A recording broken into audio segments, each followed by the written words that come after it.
Arithmetic 2% इधर जा रही है, कोई कहता है 1% इधर जा रही है, कोई कह रहा है इसका ग्राफ इतना ऊपर जा रहा है, कोई कहता है 2% इधर, कोई कहता है 1% इधर, कोई कहता है 3% इधर, कोई कहता है 5% इधर।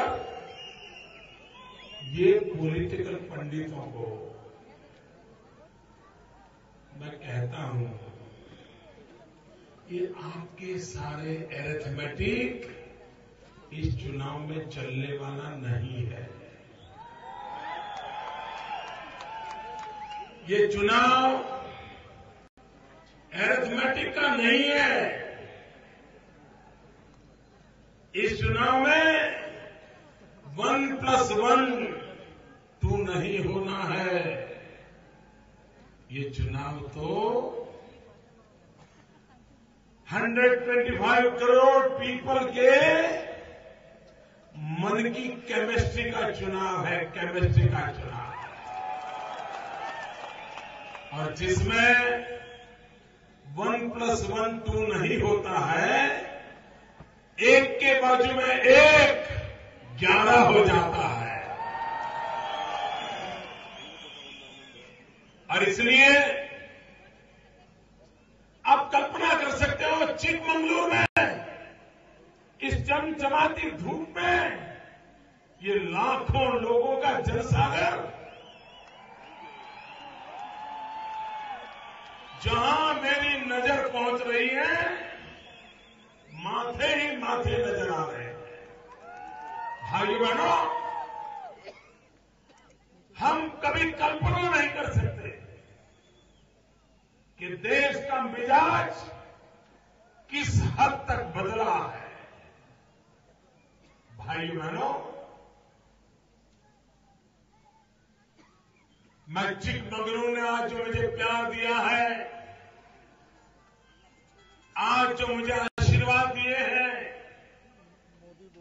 और आप एक कड़ी धूप में जो तपस्या कर रहे हैं, मैं आपको विश्वास दिलाता हूं, ये आपकी तपस्या मैं कभी बेकार नहीं जाने दूंगा। भाइयों बहनों, एक बार आपने यहां से श्रीमती इंदिरा गांधी जी को चुना था, और तब नारा था, एक शेरनी 100 लंगूर, चिकमंगलुरु चिकमंगलुरु।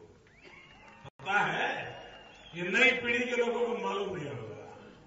एक शेरनी 100 लंगूर, चिकमंगलुरु चिकमंगलुरु। अब शेरनी तो चली गई, अब कांग्रेस में क्या बचा है वो आपको पता है। लेकिन भाइयों बहनों, मैं आपको ये कहने के लिए खास आया हूं, आपने चिकमंगलुरु से श्रीमती इंदिरा गांधी को साथ दिया था। उनके जब सबसे बुरे दिन थे, उस समय आप उनके साथ खड़े रहे थे। उनको संकटों से बचाने का काम आपने किया था। उसके बावजूद भी इंदिरा जी ने आपके लिए जो कुछ भी किया, उससे मैं 10 गुना ज्यादा करके दूंगा।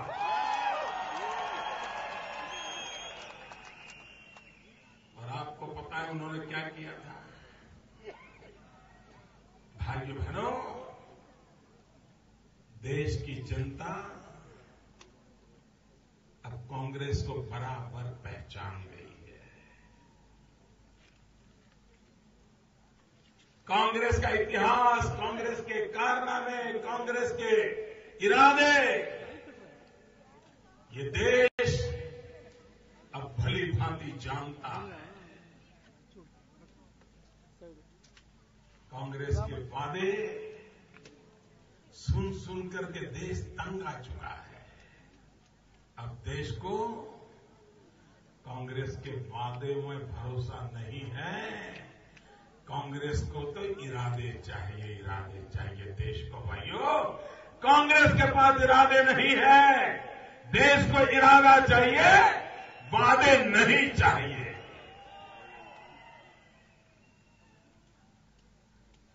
इन दिनों कांग्रेस में एक विदेश में पढ़ लिख करके आए मंत्री हैं, बहुत दिन विदेशों में रहे हैं और आपके चिकमंगलुरु में ही पैदा हुए हैं,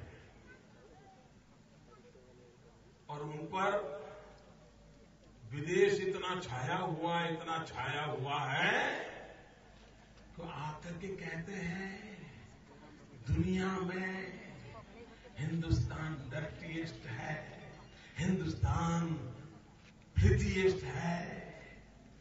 भाइयों बहनों, ये भारत मां के कैसे संतान है जो विदेश में जाकर के मौसी के घर का खाना खा के आते हैं और मां को गाली देना शुरू कर देते हैं। भाइयों बहनों, जिनके अंदर दिमाग में कांग्रेस में ऐसे लोग भरे हैं जो विमान में इकोनॉमिक क्लास में जन प्रवास करते हैं, उनको कहते हैं वो तो डोर खाना है, कैटल कंपार्टमेंट कहते हैं। ये विदेशों से आए हुए भारत के संबंध में क्या बोलते हैं, और मेडियम सोनिया जी के चहेते हैं ये सारे, शहजादे के खासम खास है। दूसरे कहते हैं दुनिया का ये गंदा है। प्रधानमंत्री ने क्या कहा? प्रधानमंत्री अमेरिका गए थे, ओबामा को मिले थे, तो ओबामा को कहा मेरा देश तो गरीब है। अरे ओबामा को ये खबर देने की जरूरत है क्या? नहीं, ओबामा तुम्हारी गरीबी दूर करेगा क्या? ये क्या गिड़गिड़ाते हो? इतना ही नहीं, उनके एक रिकाउंटिंग मिनिस्टर है, कांग्रेस में एक रिकाउंटिंग मिनिस्टर है जो रिकाउंटिंग के गफले से चुनाव जीत करके बैठे हैं और देश के अपने आप को सबसे बुद्धिमान मंत्री मानते हैं। उन्होंने जाके कहा भारत तो 5000 साल से गरीब है। जिस देश को सोने की चिड़िया कहा जाता था, जिस देश में दूध और घी की नदियां बहती थी, जिस देश को लूटने के लिए सैकड़ों आक्रमण हुआ करते थे, वो देश कभी गरीब नहीं था। गरीब ये कांग्रेस के नेताओं की मानसिकता है। भाइयों बहनों, मेरा और आपका बड़ा विशेष नाता है, स्पेशल रिलेशन है मेरा। मैं चाय वाला हूं और कॉफी वालों के पास आया हूं।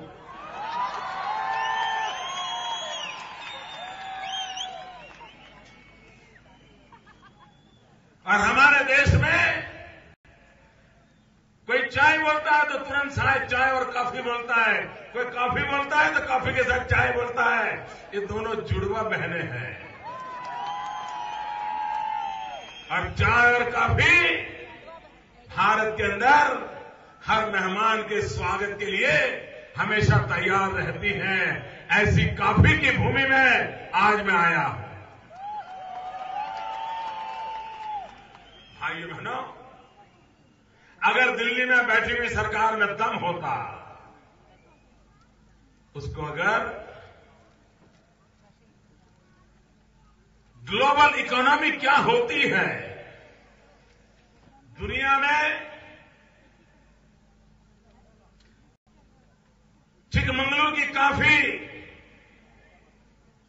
विश्व प्रसिद्ध कैसे बन सकती है,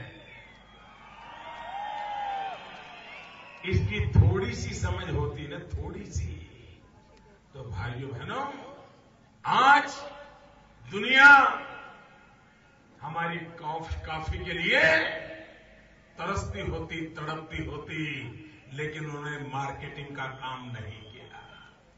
भाइयों बहनों, इस कॉफी के वैल्यू एडिशन के लिए आधुनिक टेक्नोलॉजी चाहिए, रिसर्च चाहिए और सबसे बड़ा पैकेजिंग चाहिए। ये जयराम रमेश, उनके पास एक पैकेजिंग डिपार्टमेंट था। मैंने एक बार उनसे कहा था, मैंने कहा भाई जयराम, देश के सभी राज्यों में, उसमें भी जहां ये स्पेशल प्रोडक्ट होती हैं, वहां पर हमने पैकेजिंग इंस्टीट्यूशन चालू करना चाहिए और वहां के नौजवानों को पैकेजिंग इंडस्ट्री के लिए प्रेरित करना चाहिए, इनोवेशन होना चाहिए। अगर जैसे चिकमंगलुरु में कॉफी है, अगर चिकमंगलुरु में अच्छी पैकेजिंग इंडस्ट्री हो, चिकमंगलुरु में पैकेजिंग के लिए अच्छी एजुकेशनल इंस्टीट्यूट हो, तो रोज नए नए प्रकार के पैकिंग से हमारी यहां की कॉफी दुनिया के बाजार में बिकने लग जाती। लेकिन उनको ये करना आया नहीं, इनको ये करना आया नहीं। और इसलिए भाइयों बहनों, ये कांग्रेस पार्टी धरती से जुड़ी हुई नहीं है। लाल बहादुर शास्त्री कहते थे, जय जवान जय किसान। भाइयों बहनों, जब लाल बहादुर शास्त्री ने जय जवान जय किसान कहा, हमारे जवानों ने पाकिस्तान के दांत खट्टे करके हिंदुस्तान को 65 की लड़ाई में जीत दिला दी थी। जब लाल बहादुर शास्त्री जय किसान कहते थे, तो मेरे देश के किसानों ने अन्न के भंडार भर दिए थे, देश भूखा न रहे इसकी चिंता की थी। लेकिन भाइयों बहनों, आज कांग्रेस जो कर रही है, इसमें न जय जवान है न जय किसान है। देश के जवानों के सर काटे जा रहे हैं। भारत मां की रक्षा करने वाले जवान, उन्हीं के सर काट लिए जाते हैं।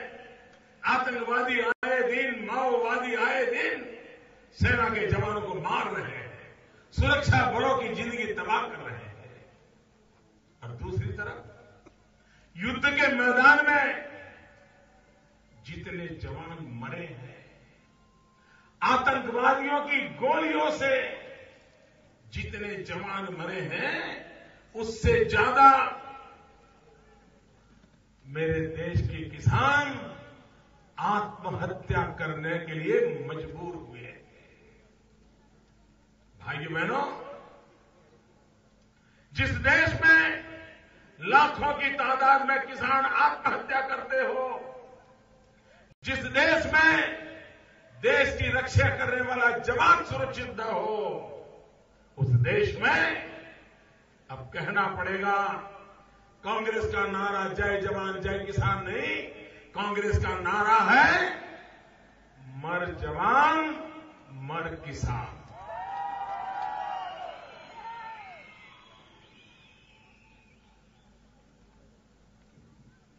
ये मर जवान मर किसान, ये जो कांग्रेस की सोच है, उसी का परिणाम है। आप मुझे बताइए, इस इलाके का मेरा किसान जो अड़ीके की खेती करता है, उसका भाग्य क्या है आज? क्या आप मुझे बताइए भैया। आज कोई है अड़ीके की खेती करने वाले मेरे किसान को पूछने वाला? और भारत सरकार नए नए प्रतिबंध लगा रही है। क्या करेगा वो किसान? एक बार मुझे यहां से हमारे येडियुरप्पा जी अड़ीके की खेती करने वाले किसानों का डेलीगेशन लेके गुजरात आए। अच्छा, आप लोगों को पता है, आए थे गुजरात। उन्होंने कहा, मोदी जी, गुजरात सरकार हमारी मदद करे। अगर हमारा अड़ीके के किसानों की चिंता नहीं हुई, अड़ीके के मार्केटिंग की व्यवस्था नहीं हुई, हमारा किसान मर जाएगा। मैंने सारे सवाल को समझा। मेरी सरकार में मैंने सूचना की और भाइयों बहनों, मैं अड़ीके की खेती करने वाले किसानों के साथ खड़ा हो गया था, उनकी मदद करने के लिए तैयार हो गया। ये कांग्रेस वालों को समस्या का समाधान करना आता ही नहीं है।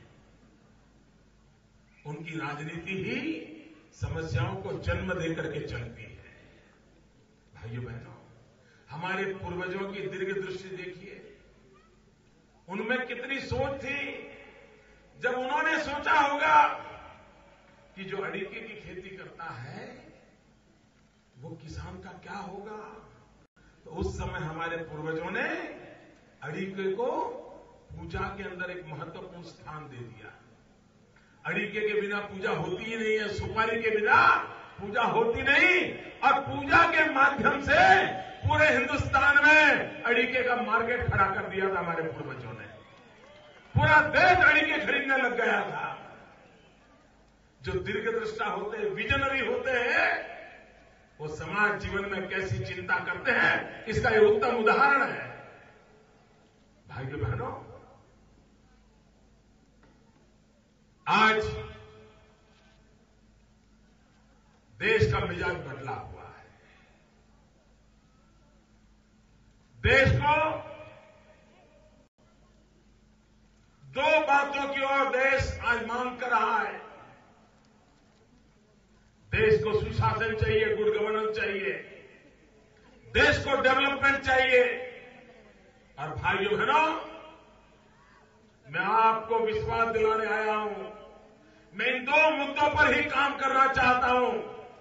एक गुड गवर्नेंस और दूसरा डेवलपमेंट। एक सुशासन, दूसरा विकास। आप मुझे बताइए मेरे भाइयों बहनों, 10 साल से दिल्ली में कांग्रेस की सरकार है, 10 साल से मैडम सोनिया जी की सरकार चल रही है। 10 साल में आपका कुछ भला हुआ? पूरी ताकत से बताओ, आपका भला हुआ? 10 साल में आपका भला हुआ? यहां के नौजवानों का भला हुआ? यहां के किसानों का भला हुआ? आपके गांव का भला हुआ? भाइयों बहनों, मैं हिंदुस्तान में हर गांव में पूछ रहा हूं। 10 साल कम नहीं होते हैं, लेकिन मैडम सोनिया जी आपको और शाहजादे जी आपको भी कुर्सी के सिवा किसी की भी चिंता नहीं है। भाइयों बहनों, देश की प्राथमिकता है नौजवानों को रोजगार का अवसर मिले, किसानों को अपने खेत में पानी मिले। अटल जी का सपना नदियों को जोड़ने का काम हो। अगर इन कामों को हम नहीं करेंगे, हम ही अपने हाथों से इस महान देश को बर्बाद कर देंगे। भाइयों बहनों, मुझे आशीर्वाद दो, मुझे आशीर्वाद दो। मुझे कुछ अच्छा करना है, आपके लिए अच्छा करना है, हिंदुस्तान के गरीबों के लिए अच्छा करना है। भाइयों बहनों, हमारे चिकमंगलुरु में बहुत बड़ी मात्रा में तमिल भाषी लोग भी मजदूरी करने आते हैं। बहुत बड़ी मात्रा में हमारे तमिल भाषी लोग यहां रहते हैं, उनको मेरा वणक्कम। और कल 14 अप्रैल को हमारे तमिल भाषी भाइयों बहनों का नववर्ष शुरू हो रहा है। मेरी तरफ से उनको बहुत बहुत शुभकामनाएं। और मैं आज रजनीकांत जी को भी कल से शुरू होने वाले नववर्ष की शुभकामना देने के लिए जाने वाला हूं।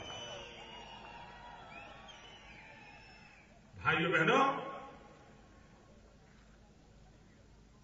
बगल में हसन पार्लियामेंट सीट का भी चुनाव है। वयोवृद्ध श्रीमान देवेगौड़ा जी चुनाव लड़ रहे हैं।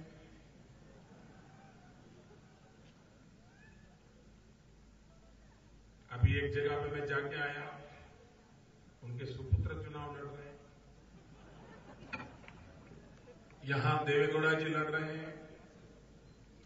मैंने अखबार में पढ़ा कि देवेगौड़ा जी ने कहा है कि अगर मोदी प्रधानमंत्री बनेंगे तो मैं कर्नाटक छोड़ करके कहीं और चला जाऊंगा।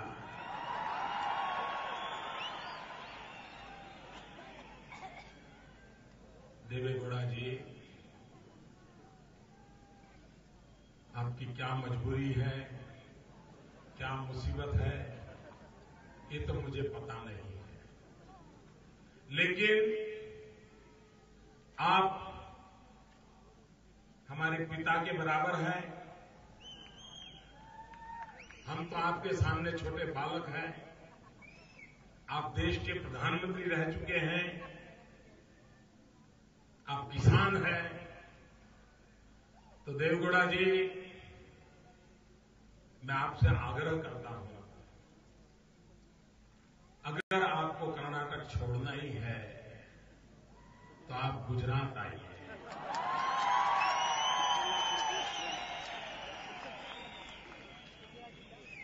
मैं आपके स्वागत के लिए पलक पावड़े बिछा दूंगा। बुढ़ापे में आपकी सेवा जितना आपका बेटा करेगा उससे भी ज्यादा करके दिखाऊंगा। आप ओल्ड एज होम में रहना चाहें तो वहां रखूंगा। आप कोई फार्म हाउस में रहना चाहे तो वहां रखूंगा। आप कोई मकान लेकर के रहना चाहे वहां रखूंगा। आपको जो सेवा सुविधाएं चाहिए वो सारी मेरी जिम्मेवारी। आप अपना वादा जब पूरा करें तो गुजरात आपका स्वागत करने के लिए तैयार होगा। और मुझे भी खुशी होगी, देवेगौड़ा जी की सेवा करने का मुझे अवसर मिलेगा। भाइयों बहनों, मेरा उडुपी से भी बड़ा विशेष नाता है। द्वारिका से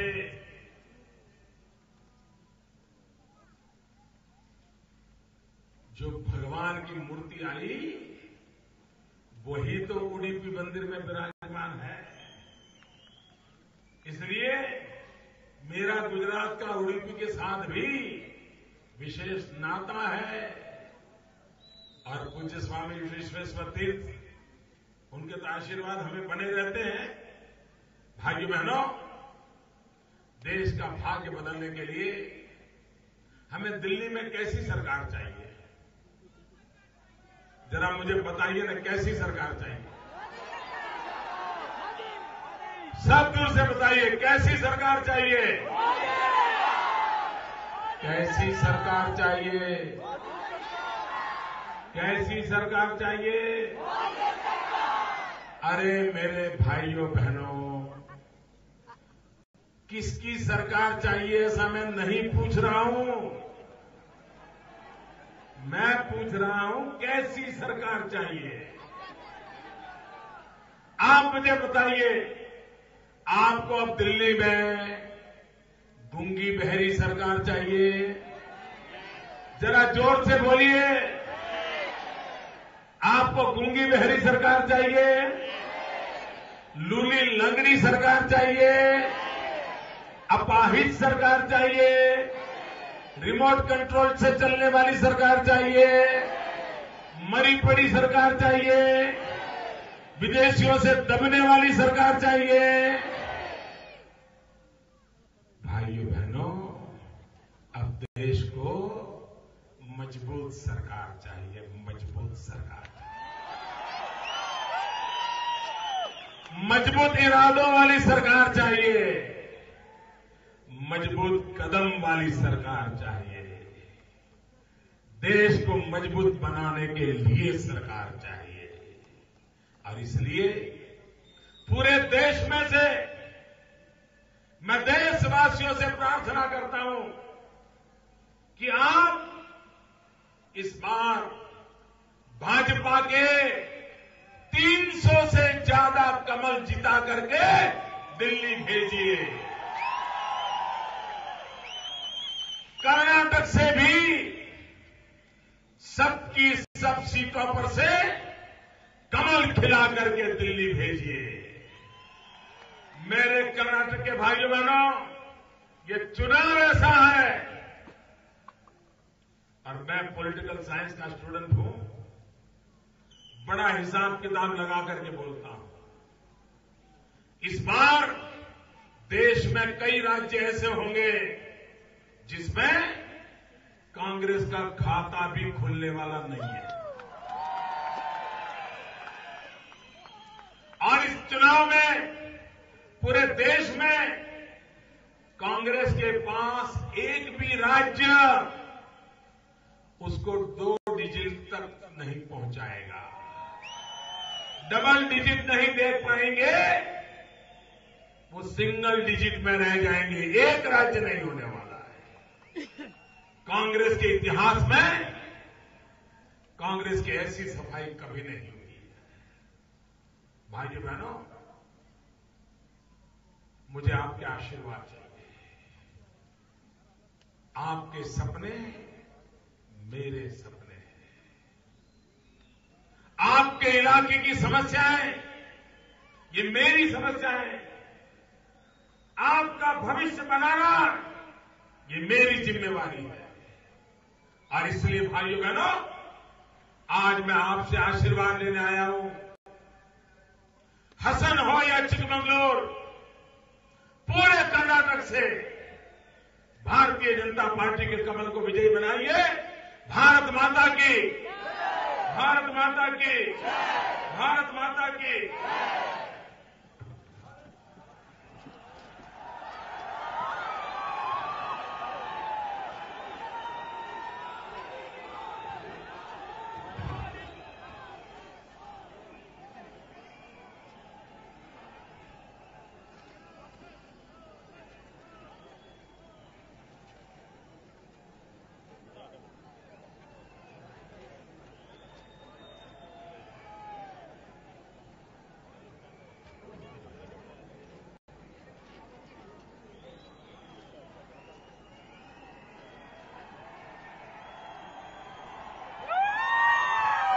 भारत माता की जय। मोदी मोदी मोदी मोदी मोदी मोदी मोदी। भारत माता की जय। एक भारत श्रेष्ठ भारत, एक भारत श्रेष्ठ भारत, श्रेष्ठ भारत श्रेष्ठ भारत। भारत माता की जय। वंदे ಭಾರತೀಯ ಜನತಾ ಪಾರ್ಟಿಯ ವತಿಯಿಂದ ಭಾರತ ಗೆಲ್ಲಿಸಿ ಕಾರ್ಯಕ್ರಮಕ್ಕೆ ಆಗಮಿಸಿರುವಂತ ಎಲ್ಲ ಸಾರ್ವಜನಿಕರಿಗೂ ತುಂಬ ಹೃದಯದ ಧನ್ಯವಾದಗಳು. ಎಲ್ಲರೂ ಸಹ ಭಾರತೀಯ ಜನತಾ ಪಾರ್ಟಿ